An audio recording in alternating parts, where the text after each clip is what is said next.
At it, but we're live and we're ready for Bible study this morning at Calvary Baptist Church.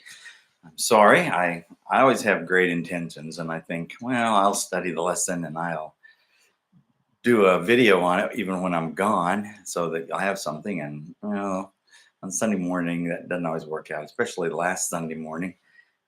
We were awakened by grandsons who had to crawl in bed with us and had to have me read books to them in the morning and that kind of thing. So we were at Philip's house, and we went for the twins' birthday last weekend, and now they are two, and they will tell you they are two.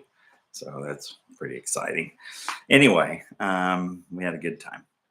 And we went to church with Alina at Southwood Baptist Church in Tulsa, and it was graduation Sunday. I believe they had 19 graduates in their church, so that was a pretty big group. And the youth minister preached, which he was good. He wasn't Lena's pastor, but he was good. And Lena's pastor is really good, so we really like him. Okay, so last week you all would have talked about keep serving. I can't say the last word. Faithfully, keep serving faithfully. And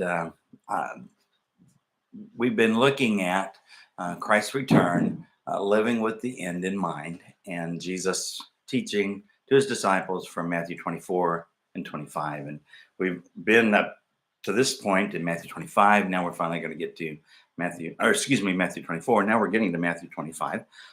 And it's a parable that Jesus tells that helps us to just understand a little bit more about the end. Last week, you looked at a parable about the those who served while the master was away. One served faithful, one not so faithful. And so, with that in mind, he was just kind of reminding them that you need to be prepared, you need to be ready, and you need to function faithfully, even though you may think the Lord hasn't come. Is he coming? Well, he promised he will. And God always keeps his promises. So today we're going to go then to the second parable that Jesus told about that. And the title of this is Stay Prepared and Ready.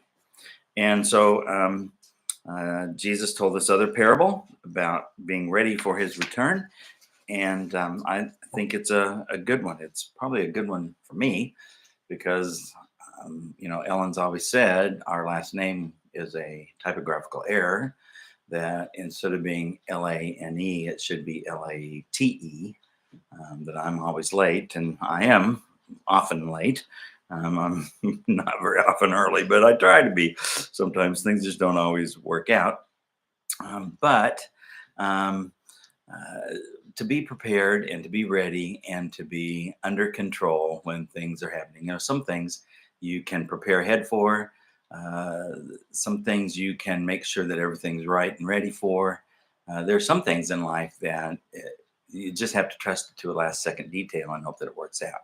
I mean, in our fast-paced world, that's kind of the way things are. The writer of our commentary, he talked about how when he and his wife had 3 children, when the children were little, he always tried to make sure when they were on a trip that the car was okay to function. You didn't want to be stranded out somewhere. Try to make sure they always had gas and things like that, and didn't have any emergencies unnecessarily come up along the way. And so I think that's what Jesus is saying to us here, is that do your best to be prepared and ready. So Jesus has said nobody knows the hour when he will return except the Father. He compared that, as you remember back in Matthew 24, 36, it's just like the days of Noah. And we don't know, Noah built an ark. It took him years to do it. And the people still didn't believe him that it was going to rain. And then when it did, and it came, they were unprepared. Of course, that was God's plan as well, that Noah and his family would be spared. Then Jesus also talked about, thieves coming. If you'd known the thief was going to come, known when he was coming, you'd have been ready. You'd have been at the door with a sword or a knife or a gun or something to. Of course, I know they didn't have guns back in those days, but you'd been there with something to ward off the thief, and so you need to be prepared. He also talked about being faithful stewards of this second coming concept that we've been entrusted with. And that was really kind of what he was talking about in last week's lesson in Matthew um, 24, verses 45 and following, talking about how you need to be about the master's business.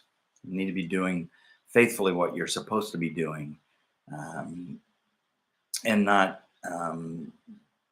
doing nothing or doing what you want to do, so you won't be caught off guard when the master comes. I always think about that, and I don't know if I got time to tell this, but when I worked on the hog farm, I worked for the family's name was Pulliam, Keith and Elizabeth, and their son Robert was about 3 years younger than me, and so when I went to work there, Robert was still in high school, and one spring it was extremely wet, terribly wet, and of course on a farm you have all kinds of mud holes and all kinds of stuff. And I don't know if all these tadpoles hatched out or not, or not hatched out. They became tadpoles, but I mean the water holes around our finishing floor was just full of all these tadpoles, thousands of them.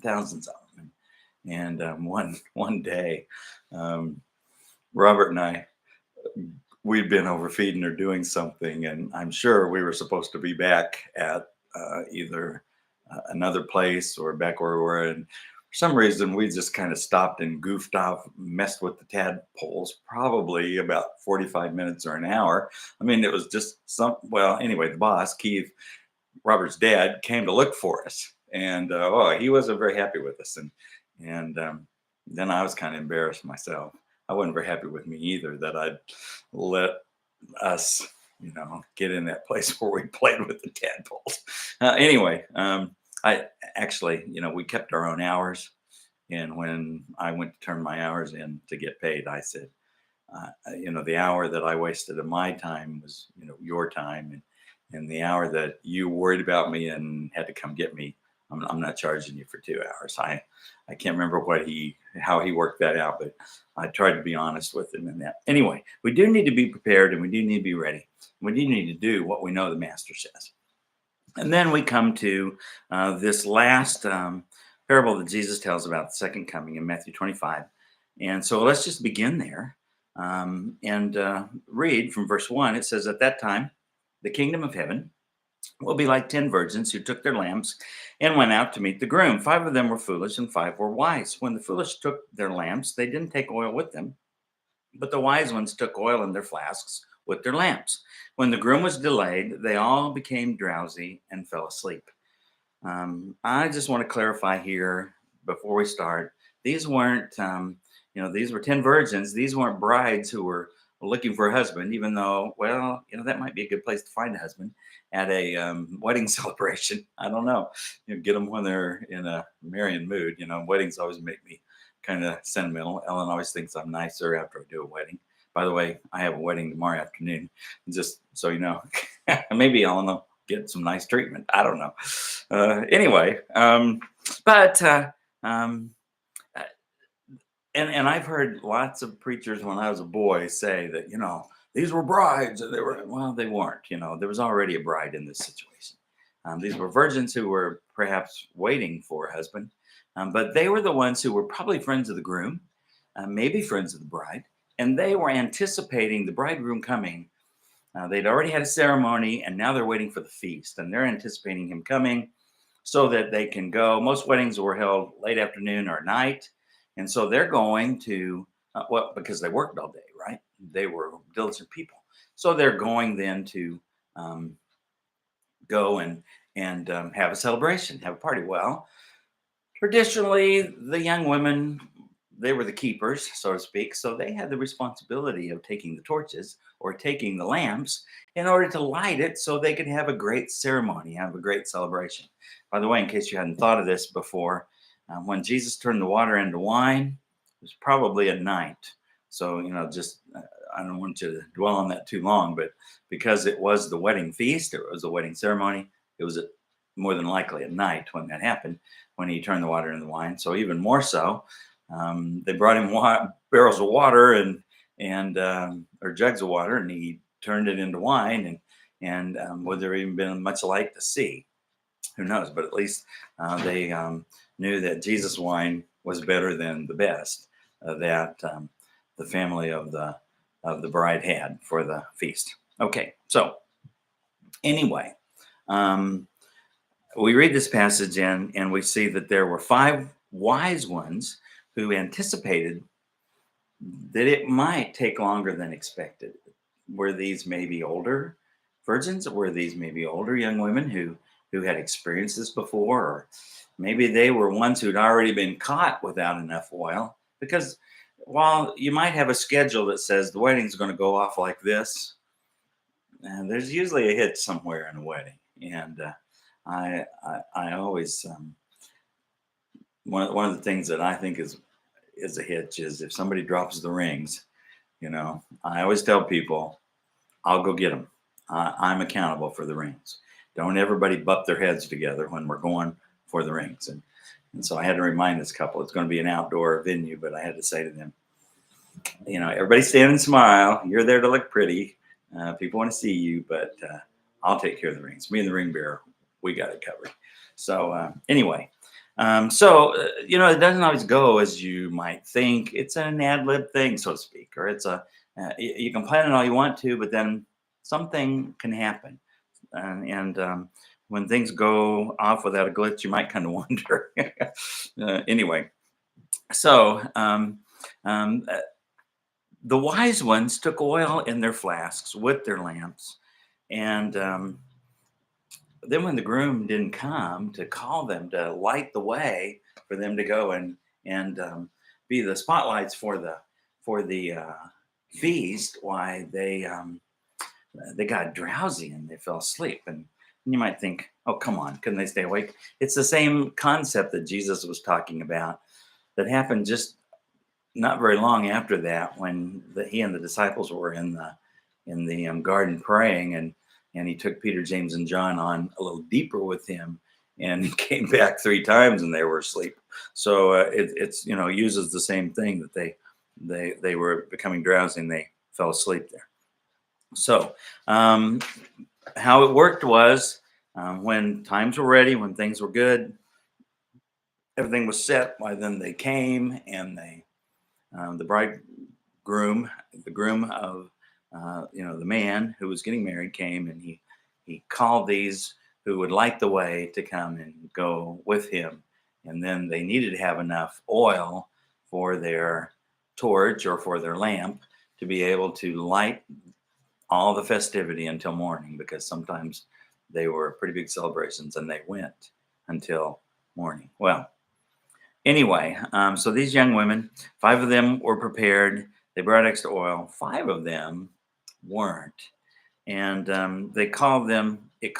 Jesus called them the foolish ones. In the Greek, that's where we get our word moron. Just want you to know, it wasn't that they were lacking intelligence. It was that they had done a foolish thing. They hadn't considered the consequences or the possibilities. They had not made a plan. And if you don't make a plan, a failed plan is a plan to fail, so they say. So they had not done that. So, and we're doing good. So they didn't consider the consequences or the possibilities of what might happen.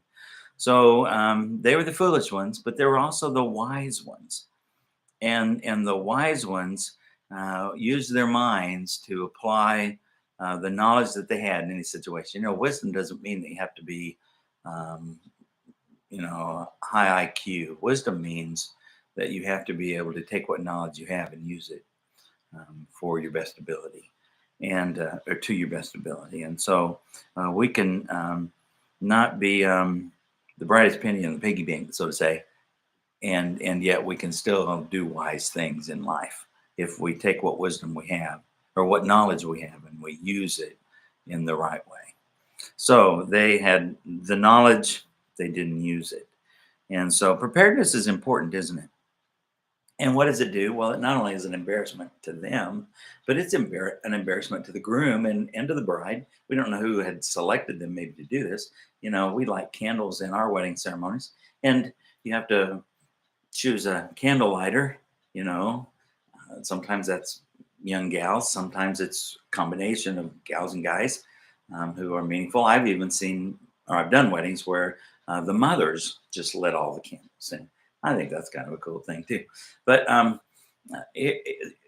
we would kind of maybe make that association with that somehow. And wouldn't it be weird if nobody brought a means to light something in the first candle in order to light the others?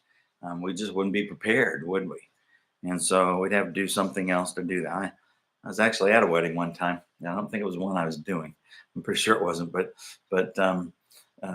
nobody had anything to light the candles with, and they had to ask who was a smoker in order to get, a lighter or something to do that with. Well, you have to do what you have to do, make improvisions because things don't always go off smoothly.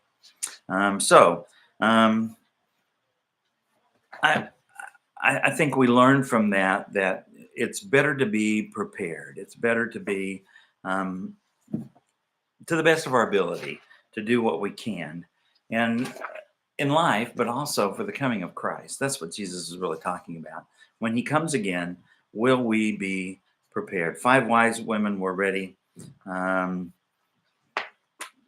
Came late. It was, you know, midnight, perhaps, and yet they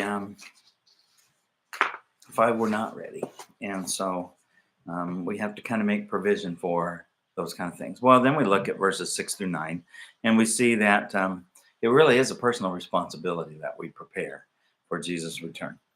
It says in verse 6, in the middle of the night, there was a shout, "Here's the groom, come out to meet him." And then all the virgins got up and trimmed their lamps. The foolish ones said to the wise ones, "Give us some of your oil because our lamps are going out." But the wise ones answered, "No, then there won't be enough for us and for you. Go instead to those who sell oil and buy some for yourselves."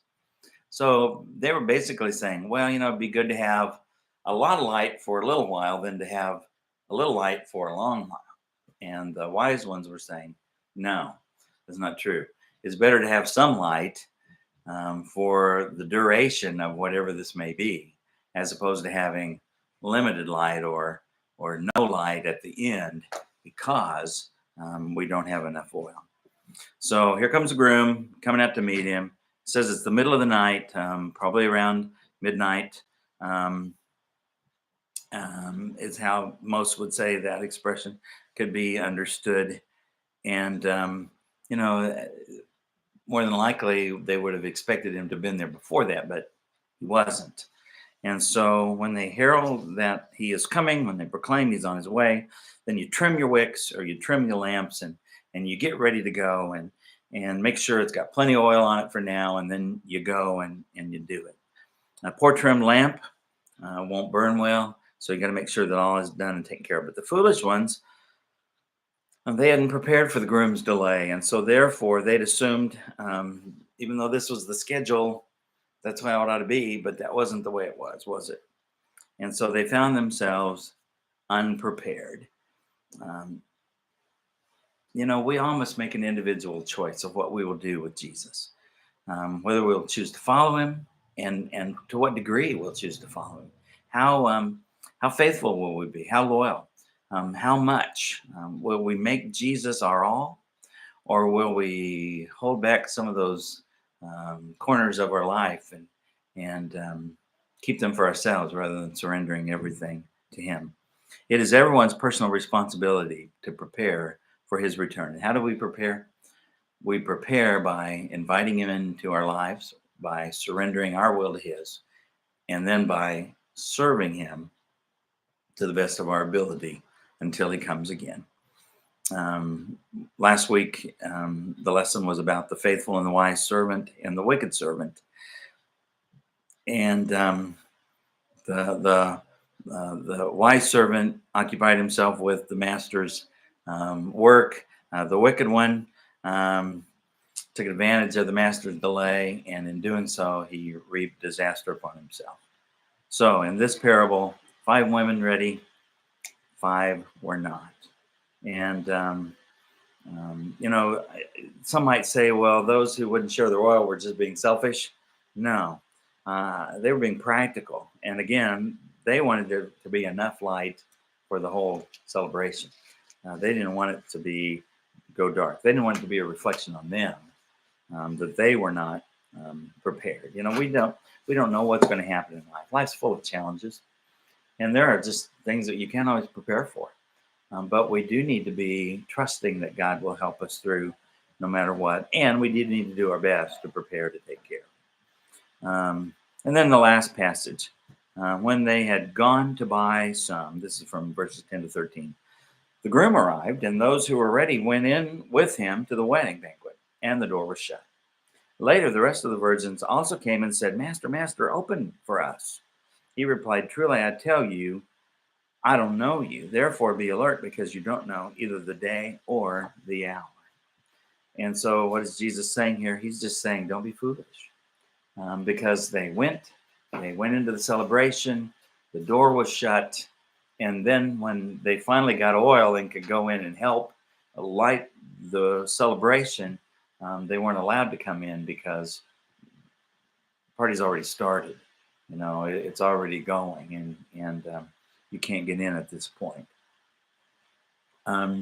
Jesus is basically talking about being left out of the wedding banquet, and talks about that in the book of Revelation. Let me see what this is. Yeah, I'm not seeing it right off. Okay, well, we're about out of time, but I'll move on. But we talked about being left out of the banquet or out of the feast, and folks, nobody wants to be left out. Nobody wants to be left aside, especially when you could have been there. And I believe that's another lesson Jesus is telling us here, is to be prepared for his return, because he is coming again, but also because he will allow us to come when the time is for us to come. But there will be a time when we can't, and when things are shut off. And so we do have to be prepared and ready today. So good lesson, good evangelistic lesson, as a reminder to us to be ready for Jesus coming. Well, with that, God bless you all, and we'll see you later.